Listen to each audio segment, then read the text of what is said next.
Hey guys, what's up? It's Charlie here, and today we're going to be looking at the 10 last words you won't believe were said. Some of these last words are some of the most profound things ever said. They often know they'll never utter another word again, so they make it very meaningful. So here are some creepy, mysterious, and funny last words you won't believe were actually said. But as always, my first words in this video are be sure to subscribe and press the notification bell too. Coming up first, we have baked apple. These last words are as funny as they are dark. And to look at these last words, we need to go all the way back to 1928 in New York, USA. George Appel, spelled A-P-P-E-L, was on trial. He was convicted of taking a man's life. You see, George was a gangster and criminal in New York, and one day he took the life of a cop. If you're not from the USA, you may not know that taking a policeman's life is treated very differently from a citizen's life. It's actually a much worse crime in America, and so he got the electric chair. Before they were to pull the electric lever taking him out, they said, "Any last words?" George Appel replied, "Well gentlemen, you're about to see a baked apple." I have to give this guy props for keeping a sense of humor right until his last moments. If I was in his position, I'd be freaking out or very sad. But he was clearly kind of psycho, so he started making jokes. Hey, at least he did the tabloid newspaper's job for them. Next up is Kurt Russell. Now, I know what you're thinking, Kurt Russell isn't even dead. But that's because the last words of someone very famous was Kurt Russell. These are actually the final words of Walt Disney, the man behind Disney. He's known for his theme parks, TV channels, and movie studios. And kids going back decades all remember Mickey Mouse when growing up. On the 15th of December 1966, Walt passed away from lung cancer. He couldn't speak all that much in his last moments. But just before he passed away, he grabbed a small piece of paper and wrote something on it. The thing he wrote? Kurt Russell. A few weeks before this, child actor Kurt Russell had entered a 10-year contract with Disney, and he's said to be one of Disney's favorite young actors. After Walt passed away, Kurt was shown the piece of paper, but he was baffled. Kurt said he did know Walt Disney, but they weren't that close. Some theorize Walt had an idea for a new movie or something, or maybe he had something he wanted to tell Kurt Russell before he departed. But no one in the world, including Kurt Russell, knows why Walt Disney's final words were Kurt Russell. Next up is Just Do It. I'm sure when I said that, one logo popped into your head, that being of course the Nike swoosh. But many people don't realize where the iconic slogan of Nike, which is "Just Do It," actually comes from. Well, back in 1977 in Utah, USA, Gary Gilmore was put on trial. He had taken the life of a motel manager for no apparent reason. He was actually given a prison sentence for this, but instead demanded to be executed.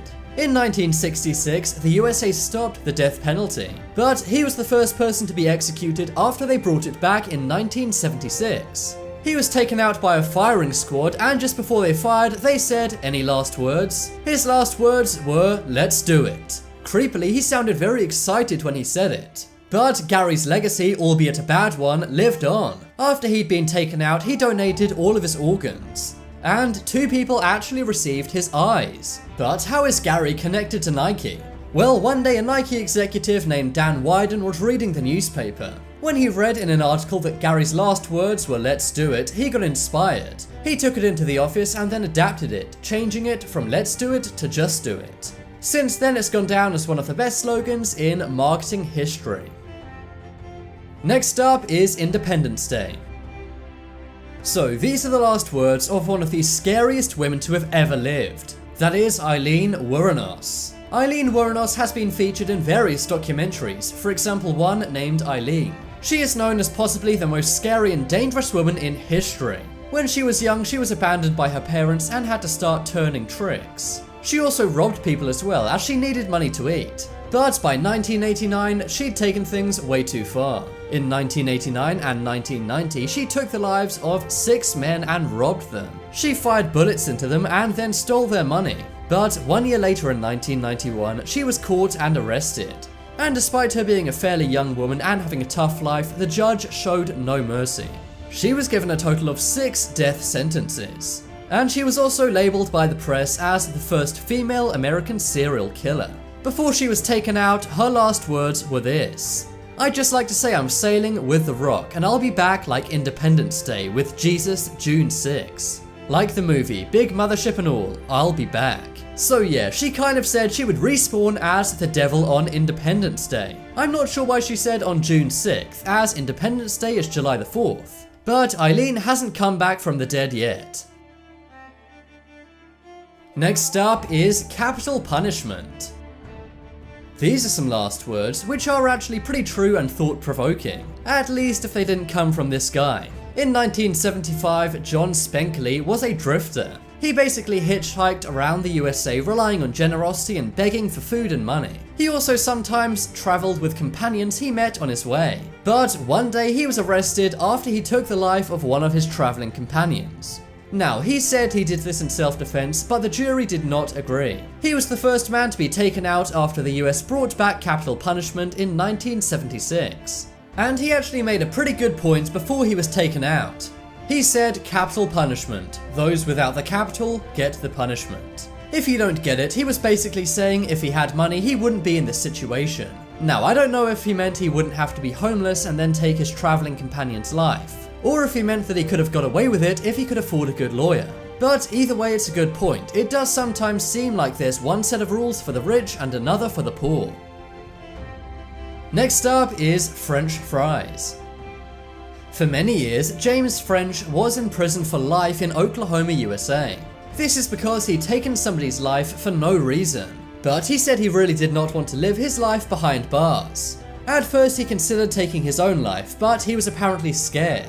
So instead he did the logical thing and took the life of his cellmate. He did this to compel the state to execute him. And his wish was granted, as the state executed him on August 10th, 1966. He was going to go to the electric chair, and his last words before he was fried was, "How's this for a headline? French fries." Much like George Appel, this guy clearly had a good sense of humor. But then again, it seems like psychos often do. Just look at the Joker from Batman.